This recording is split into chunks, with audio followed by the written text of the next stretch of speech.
So I'm naked, and I just made my first YouTube video. This is my second YouTube video, and I want to address the phrase, one bad apple spoils the whole bunch. You ever hear somebody say that? It's such a load of bullshit. Seriously. One bad apple. Like if you have, let's say, 32 apples in a basket, and one of them is bad, and you took all 32 and put them out on a line in front of you, and took the bad one and threw it into the woods for Bambi to eat, you would have 31 perfectly delicious apples not ruined by one of them. So fuck that phrase. And you know, it's really deeper than that. The point I want to get across to you, viewer. Albert Einstein once said something along the lines of, you know, evil men can't ruin the world or don't ruin the world. It's the fact that there are, you know, hundreds or thousands of good men who sit there and stand idly and watch them do their evil. We can have a beautiful, beautiful society with happy people, without money, where you are born and schooled to find what it is that you have to offer to the world.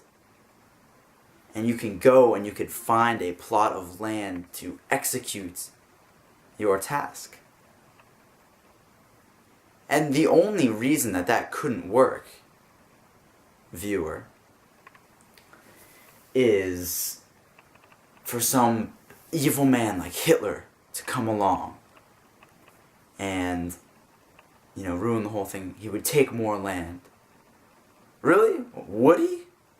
Is that actually possible? Could Hitler beat me in a fist fight? Probably not. Hitler, his power came from his ability to control the minds of other people. The point being that when good people stand up for what they feel, I think that's wrong. I'm gonna stand in your way. I don't think that you should kill people or enslave people based on the race. I think that's an awful idea. And then the guy next to him's like, yeah, you're right. That is an awful idea. I'm with you, brother. Pound it. When that happens, evil men don't have... If you're a person who sees somebody else and you don't like what they're doing, it doesn't matter how small it is. It could be you see somebody stealing a Red Bull out of the refrigerator at work. If you don't like that, stand up for it. If you think that's fine, if you think it's just a Red Bull, then who cares? But, you know, if there are things you don't like, you have to stand up for it. Because in that way, we can create a perfect society. You know, like they say, oh, well, what if, like, everything was just a free market, you know, there was no money. The most common argument against that is people say, well, let's say the avocado lady comes to the farm, and she has like 3 bushel of avocados, one of them's bad, so you throw it to Bambi, and, but the rest are good, and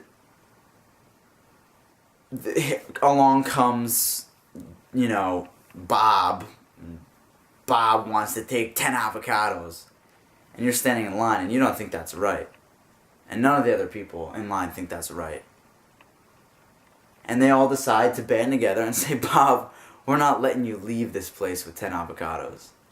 That's not happening. That's the microcosm right there.